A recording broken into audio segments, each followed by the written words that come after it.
Tenemos la presencia de un gran hermano que obviamente a través de él se vierte la experiencia viva, vivida cerca de los grandes maestros. Me refiero a nuestro hermano Tony Maldonado, quien nos va a deleitar con una buena conferencia titulada Mi experiencia con los maestros. Recibamos a este gran hermano con un fuerte aplauso. Buenas tardes, mis queridos hermanos. Llegó el momento de la temblorina realmente. Creo que Isis debería de estar aquí porque ella es hija de los maestros, ¿no? Pero pues allá afuera un amigo me dice que había un dicho que es muy famoso, que dice: detrás de un gran hombre se encuentra una gran mujer, pero ahora como que las cosas se invirtieron. Detrás de una gran mujer se esconde Tony. Pero bueno, vamos a hablar un poco, mis queridos amigos, sobre ese evento tan trascendental que se sucedió en mi vida, debido a la importancia que tuve de haber conocido a través del maestro y su convivencia, la amistad que tuve con él, haber entrado en el seno de su seno, quiero decir, en el seno familiar, y pues haber tenido la gran dicha de compartir con él 10 años. Por ahí circula un librito que es apenas un pequeño ensayo para más o menos dar una pálida imagen de lo que era el maestro. Escribir la obra que él realizó realmente requieren pues unos volúmenes bien gruesos, ¿no? Porque pues eso no se puede decir en un pequeño libro, en tan pocas palabras. Necesita mucha profundidad y mucho estudio, y sobre todo darnos cuenta del valor que tuvo la misión que él cumplió en este planeta, ¿no?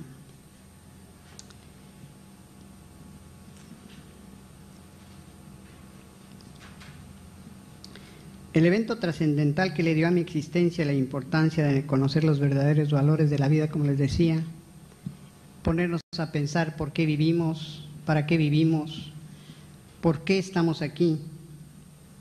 Todas esas son reflexiones cuando uno conoce lo que es esta enseñanza, inevitables, porque cuando yo conocí al maestro realmente no tenía ninguna idea de lo trascendental que es esta enseñanza, y en esa forma es como vivimos, dijo el otro, ¿no?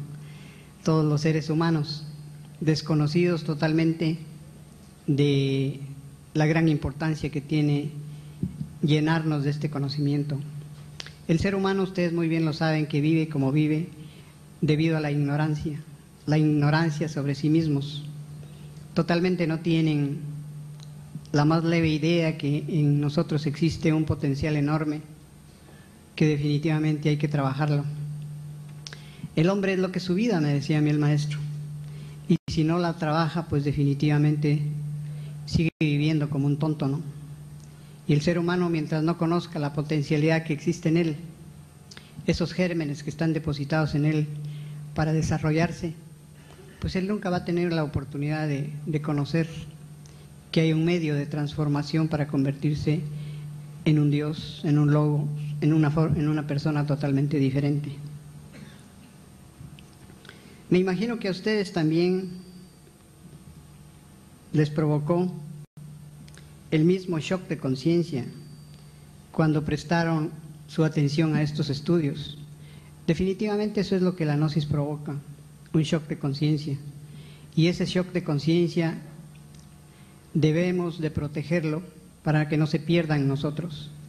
Ese shock tiene que permanecer toda nuestra vida, porque eso es lo que no nos va a permitir el estancamiento que es tan común y corriente en nuestros estudios. Cuando era niño realmente yo sentía esa extraña inquietud por el conocimiento de las ciencias ocultas, las cosas del espíritu, en una palabra, lo que es el esoterismo. Recuerdo que cuando tenía como 10 años, pues en la escuela me dieron un mesabanco nuevo, porque pues los que teníamos ya estaban un poco viejecitos, ¿no? Y tuve un impulso de tomar una pluma y me puse a hacer un dibujo en el nuevo mesabanco, ¿no? Y cuando terminé el dibujo yo mismo me asombré porque pues mi mano no era la de un artista. Y la cara que hice pues me quedó me dejó la impresión de que pues era algo raro para haberlo hecho tan bonito, ¿no? Cuando llegué a la edad de 33 años, como quien dice ya llovió, conocí al maestro. Y cuando lo conocí, tuve que regresar a esa edad de 10 años, de esa cara que había yo dibujado en ese mesabanco. Fue para mí un poco sorprendente porque pues la cara quedó grabada en mí y después de tantos años pues tuve que reconocerla en la cara del maestro. Estoy seguro que ustedes han tenido muchas experiencias de ese tipo también, ¿no? Porque ya al estar en estos estudios uno va comprendiendo muchas cosas que están ligadas a la vida de uno mismo, ¿no? Tenía yo un hermano que parece que algunas gentes de aquí lo conocen porque me han preguntado por él.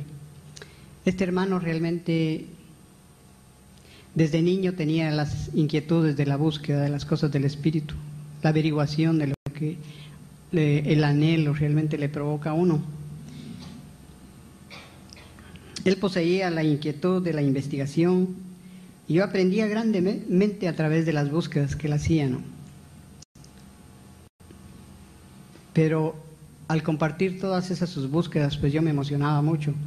Yo no tenía que sufrir lo que él sufría al andar en busca de todas estas investigaciones, porque pues la inquietud de él posiblemente era mayor que la mía. Cuando,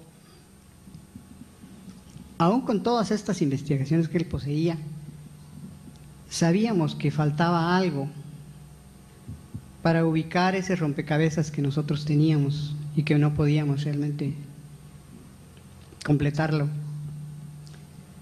Recuerdo que a la edad de 26 años, también ya hace rato de eso, ¿no? Emigré a los Estados Unidos de Norteamérica y antes de separarme de este hermano, pues le llegó a sus manos un libro que estaba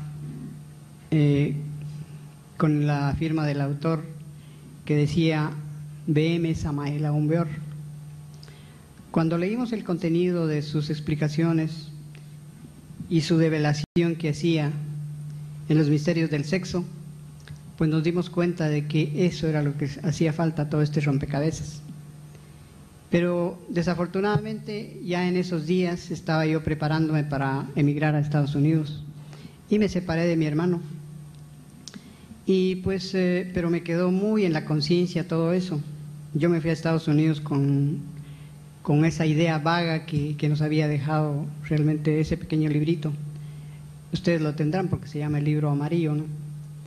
Y ya al estar en Estados Unidos, pues inicié la vida que se vive ahí tan totalmente identificada con las cosas del mundo, ¿no?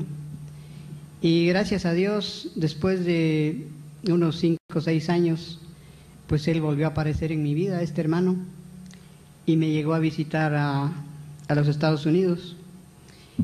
Y casualmente, bueno, digo casualmente, pero realmente gracias a Dios que se sucedieron estas cosas. Yo trabajaba en Los Ángeles como ingeniero y las compañías en que estuve trabajando pues terminaban sus contratos y tenía yo que buscar nuevamente trabajo. Y bueno, Estados Unidos ustedes saben que tiene mucha ayuda cuando uno se queda sin trabajo. Pero casualmente cuando él llegó, algunos contratos en donde yo trabajaba se terminaron y me quedé sin trabajo. Entonces se apareció mi hermano y me dijo, ¿por qué no viajamos a México y vamos a conocer al maestro Samael? Yo realmente no tenía mucho conocimiento todavía, pues bien establecido en mi cabeza sobre lo que es la enseñanza gnóstica. Pero me interesó mucho porque después de tantos años, pues el mecanismo que se vive, digamos, en un país como Estados Unidos, ya me había hecho perder el interés que debía de haber tenido desde un principio en estas enseñanzas. Realmente, cuando uno está dormido, ni siquiera se imagina todas las cosas que el destino le depara a uno. Pero cuando viajamos ya para México, era mucha la alegría que llevábamos. Yo recuerdo que había comprado un carro que pues estaba nuevo el carro, y con eso no había pena de que hiciéramos un viaje tan largo. Entonces hicimos el viaje y llegamos a México. Recuerdo que éramos 5 personas las que viajamos. Era un dato curioso y por eso es que lo recuerdo. Era un día martes 5 de mayo, a las 5 de la tarde, en todos los relojes del mundo, como dice el poeta García Lorca. Y estaban en la casa del maestro 5 personas. Ustedes saben que en el tarot el arcano 5 es el gurú, el ángel Samael. ¿Cómo sabes que me entró sed? Aquello que me pareció una casualidad, pero hoy me parece que todo obedeció a una causa realmente. Esperábamos ver a una persona con seno fruncido, gesto adusto, un gran anillo en la mano, como se concibe a una persona muy influyente, con poder, con jerarquía. En realidad fue un encuentro realmente sencillo, sin protocolo. Como el maestro no se encontraba en ese momento, su señora esposa, la maestra Litelantes, con toda la proverbial amabilidad latina, nos invitó a tomar un cafecito. Advertimos su exquisita franqueza y sencillez al charlar con ella y sus 4 hijos. Creo que todavía te recuerdas, ¿no, Isis? Media hora había transcurrido cuando llegó el maestro. Su impresión ha sido imborrable realmente, trascendente y memorable precisamente por su simplicidad. Eso fue algo que nos impresionó mucho a los 5 que estábamos en ese entonces, ¿no? Maestro, le dijo mi hermano, hace rato que lo estamos esperando. A lo que él respondió, pues aquí me tienen. Él hablaba bastante fuerte, él era un vozarrón muy fuerte cuando uno platicaba con él. Ustedes habrán visto sus conferencias y su forma de hablar, ¿no? Mi cansancio de haber manejado 3 días y 3 noches desapareció al intuir que me hallaba ante un gran suceso de mi vida realmente. Pues definitivamente con el tiempo advertí el gran bien que fue haberlo conocido personalmente, ya que sin conocerlo nos formamos imágenes falsas, siendo así engañados por nuestras propias proyecciones mentales. Pienso que eso posiblemente también le pasó a la maestra, porque pues ella no tenía la gran impresión de que todos esperamos de un maestro, ¿no? Ustedes la conocieron, era chiquita, negrita, feíta, como ella decía, ¿no? Pero tenía lo más valioso, que era su conciencia, que estaba despierta, ¿no? Eso pues definitivamente yo creo que son muy poquitos los que viven así en este planeta, ¿no? Realmente eso ha impedido comprender la estatura espiritual y la calidad de la misión de estos maestros, ¿no? Con ese tipo de impresiones que uno se forma debido a la mentalidad que uno tiene, ¿no?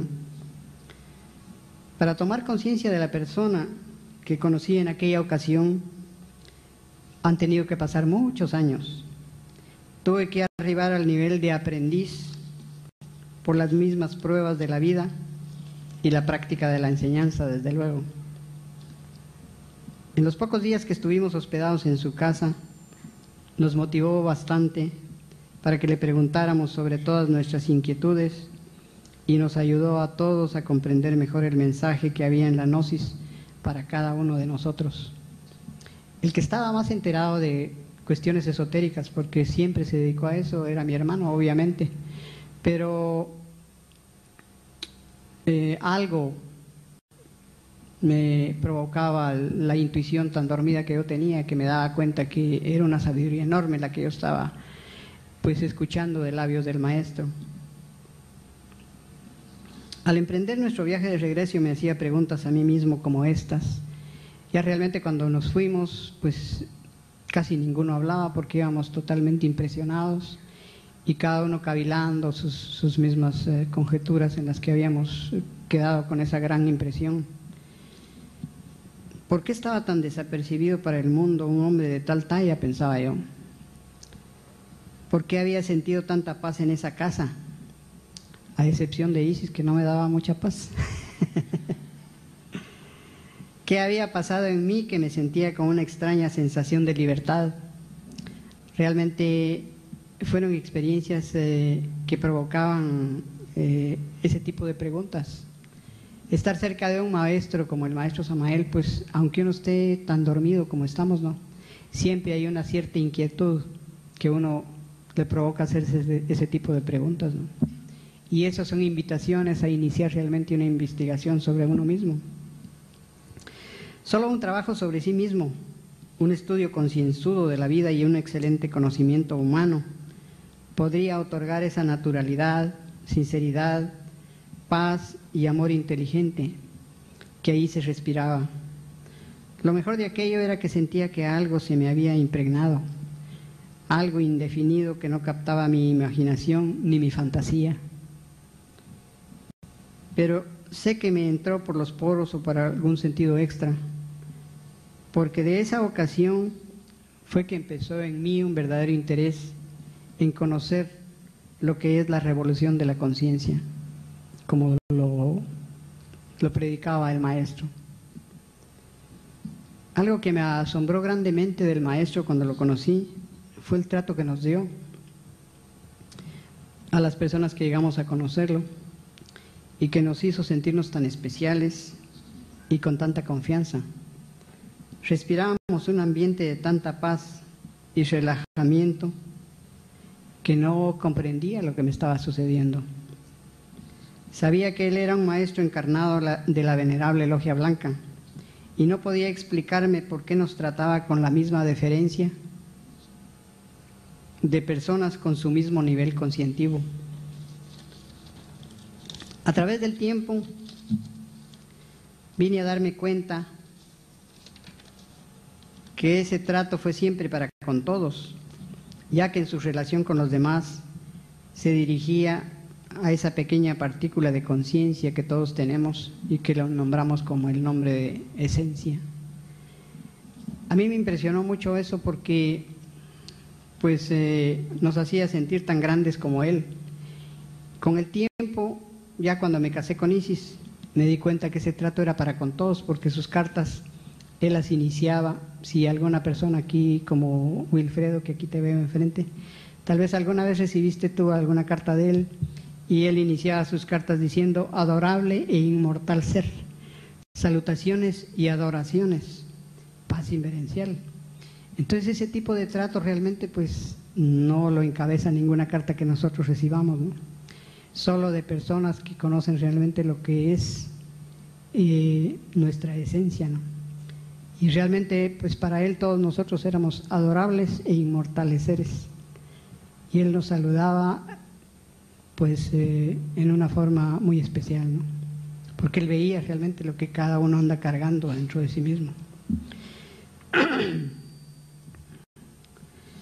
Cuando me casé con Isis, su hija mayor, que aquí la tenemos ya enfrente de nosotros, se inició en mí un proceso de formación que aún estoy trabajándolo.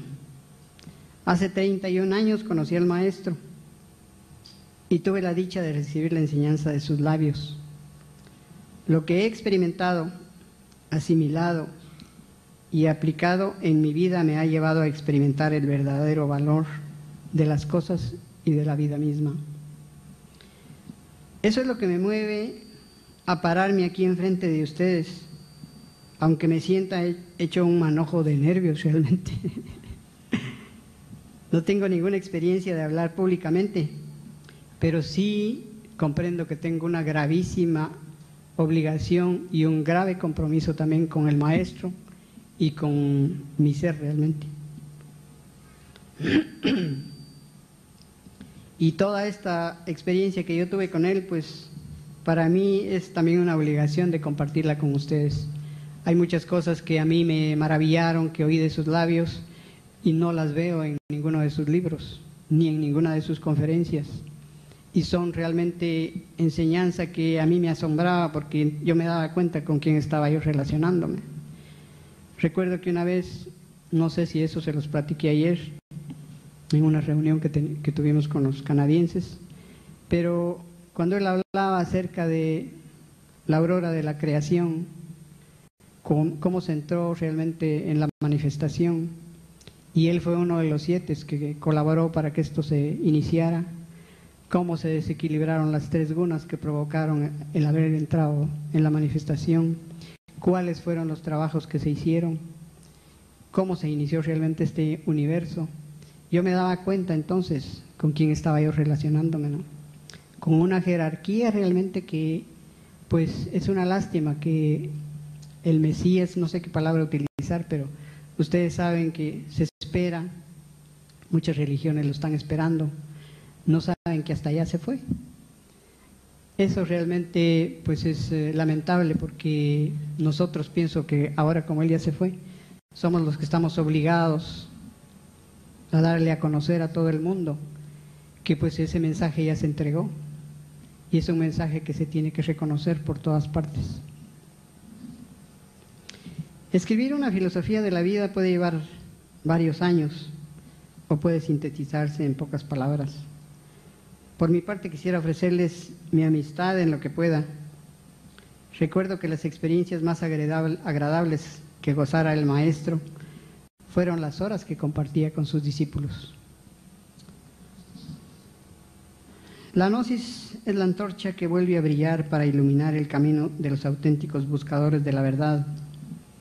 Desde sus fundamentos psicológicos hasta la divulgación del gran arcano o magia sexual, todo es presentado totalmente en forma revolucionaria, pues sienta bases nuevas para una educación integrada, una nueva comprensión de la vida en general, un nuevo punto de vista claro, lógico y preciso. La gnosis, por ser precisamente un movimiento, no puede permanecer estática. Siempre existen impulsos que revolucionan su fuerza desde lo interno. A lo largo de su desenvolvimiento han habido aparentes desequilibrios, pero debemos tener siempre presente que la sabiduría gnóstica es, lo que siempre ha sido y lo que siempre será. Nadie podrá alterar sus principios fundamentales. Así se sucede de lo que, pues a través de su desenvolvimiento nos hemos dado cuenta, ¿no? La gnosis siempre será la gnosis. La gnosis no debe ser un uniforme que se quita y que se pone en horas de trabajo, como pasa con un mecánico o con un médico. La gnosis es una vestidura interna que no se puede quitar media vez, se ha asimilado como debe de ser. Siempre me dijo el maestro que la gnosis es como un tren en marcha en el que unos suben y otros bajan. Ustedes mismos se dan cuenta, ¿no? Raro, muy raro es aquel que llega hasta la estación final. Algunos discípulos llegan con mucho entusiasmo, pero al ver que no realizan nada rápidamente, se aburren y se retiran esparciendo su baba difamatoria. Eso pues son casos que son muy comunes, que los vemos a diario. Es muy difícil encontrar una persona con la consistencia para resistir la fuerza que tiene esta enseñanza, ¿no? Otros vociferan atrocidades de lo que comprendieron a medias. Muchos aparecerán en el futuro como ya aparecieron en el pasado, con su respectiva estela de orgullo místico. Eso pues definitivamente también ustedes lo habrán visto ya dentro del movimiento, ¿no? La fuerza de este movimiento no debe personalizarse en nadie, pues debemos comprender que la iniciación no se realiza por grupos, es un asunto totalmente íntimo, individual y muy sagrado.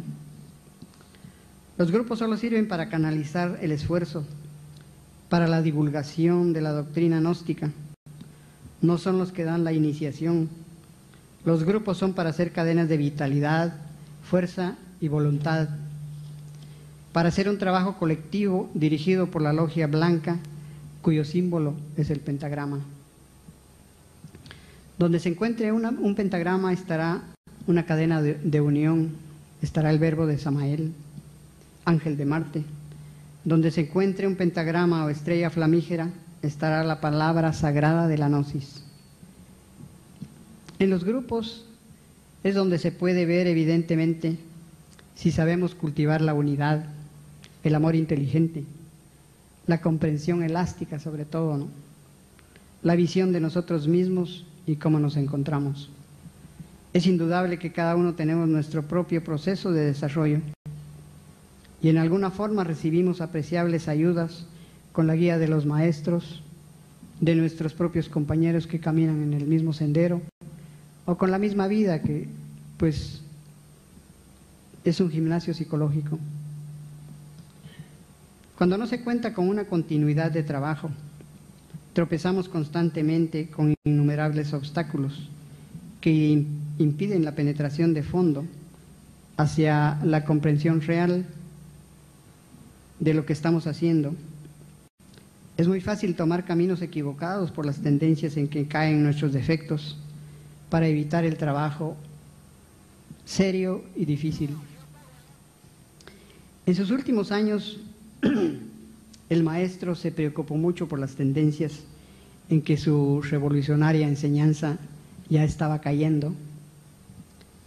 Hay que entender que la enseñanza no es un nuevo código de moral, una nueva forma de conducta, una nueva religión o una dictadura en el pensar, en el sentir o en el actuar, sino una tabla de salvación realmente que se nos dio para estos tiempos que ya estamos viviendo. Creo que podría yo aconsejarles que no encajonemos la enseñanza dentro de conceptos férreos, ideas fijas o fanatismo fantasioso que realmente a nada nos conduce. Nuestros hechos cuentan más que cualquier buena intención que tengamos. Los maestros ya no están con nosotros realmente. La maestra hace pocos meses partió, dejó su cuerpo físico, pero su trabajo continúa mientras nosotros comprendamos y no olvidemos que hay que morir, que hay que nacer y que hay que sacrificarse por los demás. Realmente hay una marcada tendencia de convertir esta maravillosa enseñanza en códigos de moral. Todos tenemos la tendencia que esos códigos sean respetados.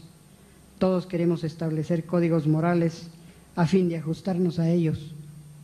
A la larga esos códigos resultan absurdos, rancios, torpes, se convierten en botellas entre las cuales queda la mente aprisionada y entonces adviene el fracaso en el trabajo de la eliminación del ego. Nos decía el maestro en cierta ocasión refiriéndose a este fenómeno lo siguiente: de nada sirve la moral convencional de las gentes. Mejor es que marchemos de acuerdo con los principios de la sabiduría que debemos encontrar dentro de nosotros mismos, aquí y ahora. Ustedes recordarán que esa era una acentuación en cada frase que él decía, para que comprendamos que el trabajo no es para mañana, el trabajo es para este momento. Tomemos todo de cada momento, porque cada momento es hijo de la gnosis, cada momento es vivo, edificante y absoluto realmente. Nos decía el maestro en cierta ocasión, refiriéndose a este fenómeno, eso ya se los leí, ¿no? De nada sirven tantos dogmas. Lo único que le sirve a uno en la vida es la autoobservación psicológica. Bien sabemos que la energía creadora debe transmutarse no porque se diga no fornicar, sino por observación psicológica. El hombre que transmuta su energía consigue desarrollar sus fuegos espinales, consigue sus cuerpos solares, consigue convertirse en un logos. Pero esto realmente es cuestión de conocimiento maduro, directo, es cuestión de observación propia. Siempre existe la tendencia de tomar la sabiduría para acomodarla a nuestros caprichos. Cada cual queremos acomodar la sabiduría a nuestro modo de justificar nuestros delitos. Son pocos los que saben ser imparciales. Somos parciales por naturaleza o por instinto. De la parcialidad lo que resulta es el error. Cuando uno es parcial, no sabe relacionarse con los demás. Hay que madurar para salirnos de tantos códigos morales, volvernos revolucionarios y marchar por el sendero de la rebeldía psicológica. Cuando nos orientamos por los códigos de moral rancios y torpes, no sabemos qué nos falta y qué nos sobra. Creemos tener lo que no tenemos y lo que no creemos tener, tenemos. Necesitamos iluminar más el fondo desconocido de sí mismos, porque vivimos en una pequeña fracción de sí mismos, en una pequeña parte de nosotros mismos. No hemos aprendido todavía a vernos realmente tal cual somos. Lo que no es debidamente comprendido se convierte en normas frías y fijas, dentro de las cuales la mente se embotella y adviene el estancamiento. Solamente encontrando la superación de esos obstáculos se puede lograr lo que es la liberación. Al hablarnos el maestro sobre la estereotipación, nos decía que la estereotipación es quedarse estancado. Esto es muy importante, mis queridos amigos, que lo escuchen. Posiblemente debido a los nervios, yo quise escribirlo y posiblemente esto deberíamos de hablarlo un poco con más calma, ¿no? Para tomarse el fondo de su significado. Además, pues hace pocos días me dijeron que diera esta plática. Bueno, ya no, ni siquiera es plática, ¿no? Pero no tuve el tiempo suficiente como para preparar una cosa mucho mejor, ¿no? Ya les dije que estoy hecho un manojo de nervios, pero definitivamente hay muchas cosas que hay que dejar los nervios a un lado y saberlas verdaderamente reflexionar. Porque estos fenómenos realmente nos suceden a todos y es necesario que cada uno aprenda a investigar sobre sí mismo cuando está atravesando por ese tipo de cosas que son verdaderamente obstáculos para nuestro verdadero desarrollo. Les decía que acerca de la estereotipación, el maestro nos decía que la estereotipación es quedarse estancado, frenado en un solo sitio, estancarse en las mismas enseñanzas gnósticas, aceptar una idea, imagen, opinión o concepción muy simplificada de la enseñanza y petrificarse en esa idea, imagen, concepción u opinión. En otras palabras, la estereotipación es querer meter la enseñanza en moldes fijos, mecanizarla hacia los centros de la máquina humana y quedarse estancado en ese punto. Cuando una persona cae en la estereotipación de la enseñanza, se pierde el objetivo de la revolución de la conciencia. Cuando yo conocí la enseñanza, como les decía, provocó realmente eso en mí, ese interés por saber qué es lo que era la revolución de la conciencia. Y la estereotipación, como les estaba diciendo, cuando uno queda estancado, se pierde ese objetivo. Y es un objetivo muy importante dentro del desarrollo interior de cada uno de nosotros. Se pierde ese shock que nos da la conciencia cuando la conocemos. Cuando se conoce la enseñanza y se aprecia verdaderamente los valores de fondo que tiene, se pierde ese shock que nos da, digamos, esa impresión. Definitivamente estamos nosotros siendo juguete, digamos, de muchas ideas equivocadas en las que nos desenvolvemos. El maestro dice en uno de sus libros, creo que es Revolución de la Dialéctica, que la gnosis se muestra en los hechos, se marchita en las abstracciones y es muy difícil encontrarla aún hasta en el poema más bello, ¿no?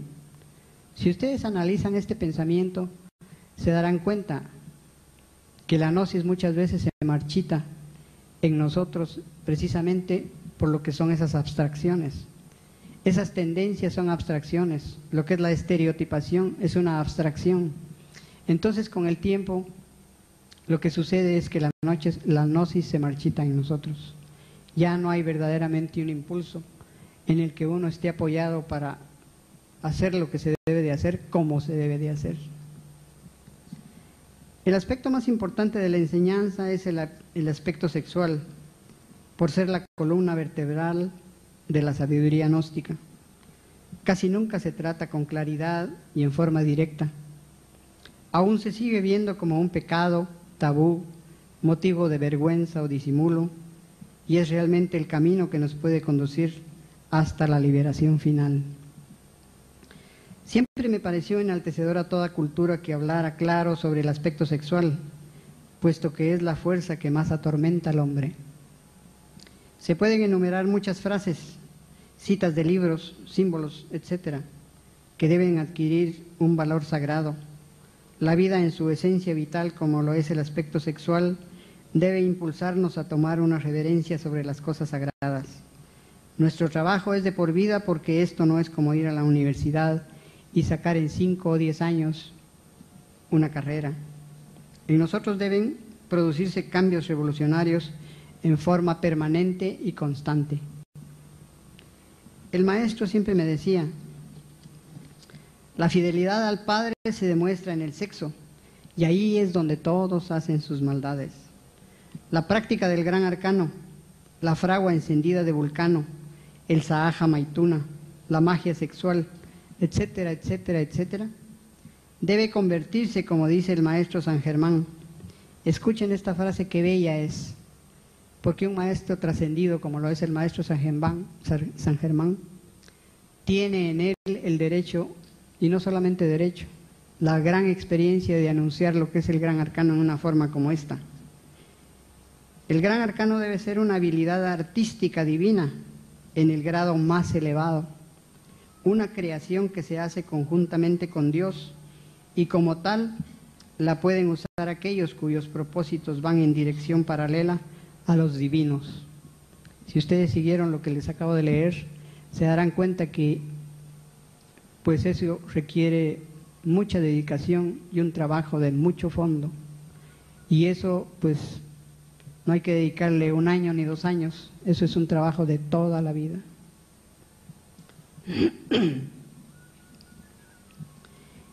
Refiriéndome a este mismo punto, el maestro Samael también me decía, la forma más elevada de la oración está en el sexo.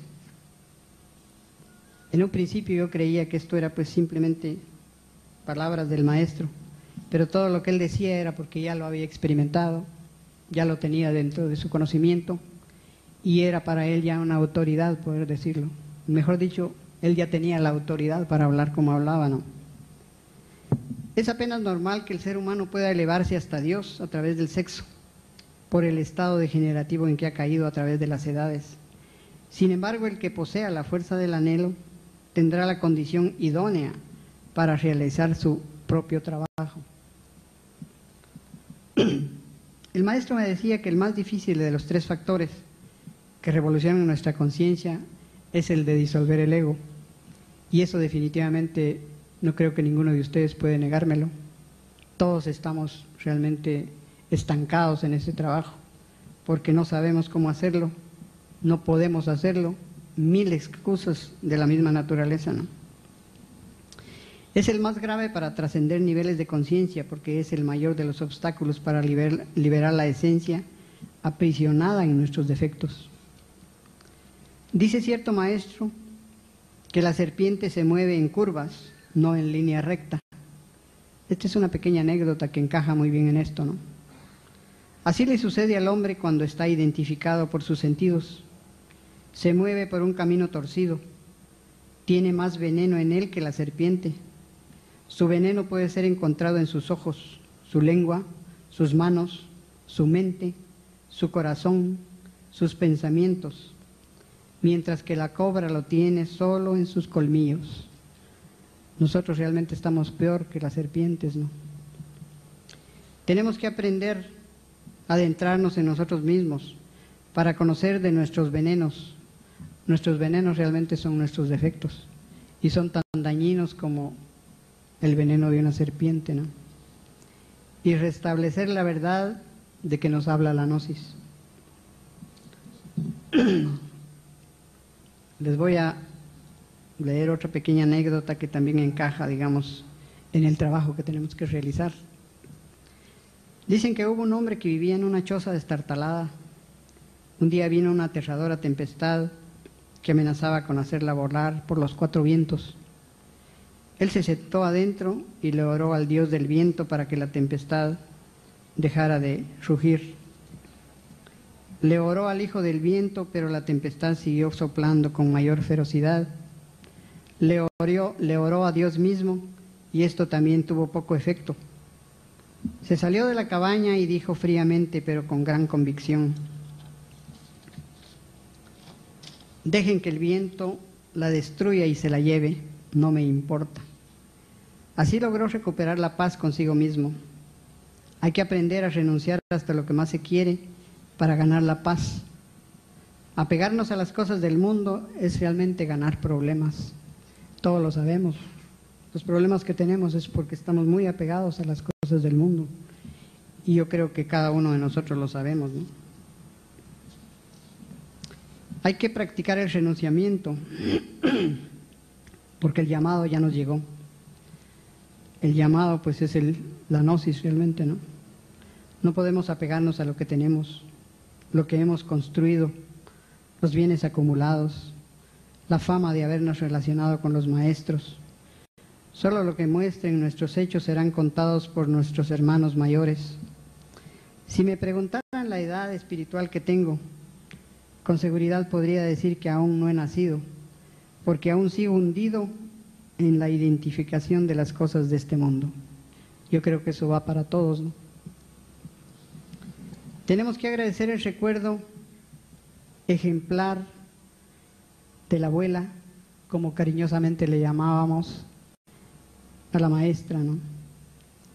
Ella dejó un gran ejemplo con su carácter ejemplar que tuvo, porque este conocimiento no podría plasmarse en nosotros si no imponemos el carácter de los vencedores. Dicen que un hombre sin carácter es como un balde lleno de agujeros, inútil para llevar o almacenar el agua de la gnosis. No debemos quejarnos tanto nosotros los desdichados, porque los mejores de los grandes estuvieron entre nosotros. Son héroes los que han sido grandes de corazón, no los que triunfan por la fuerza en las batallas. De las almas sagradas de Samael y Litelantes brotan terribles corrientes de fuerza serena y bondad omnipotente. Nuestra debilidad siempre podrá ser alimentada reposando nuestra cabeza en sus rodillas. No estuvieron exentos de la triste ley de todos los genios. Su gloria no es en el fondo sino un dolor rodeado del falso paraíso de la dicha. Mis queridos amigos, no olvidemos que el único medio que nos puede llevar a conocer las verdades contenidas en esta enseñanza es la revolución que emprendamos dentro de nosotros mismos. No desaprovechemos la oportunidad que la divinidad en su misericordia nos ha otorgado. Seamos fieles y sinceros con nosotros mismos, para que en nosotros exista la verdad. Posiblemente esperaban que en mi corta intervención les platicara innumerables anécdotas vividas al lado del maestro, pero pues yo creo que lo podremos dejar para otra ocasión. Ya los nervios ya no los aguanto, así es de que yo creo que por ahora les deseo el mejor aprovechamiento de la atmósfera que los maestros han creado para nuestro beneficio en este ambiente en el que ustedes están viviendo por 2 días más. Nos seguimos viendo en los pasillos. Muchas gracias.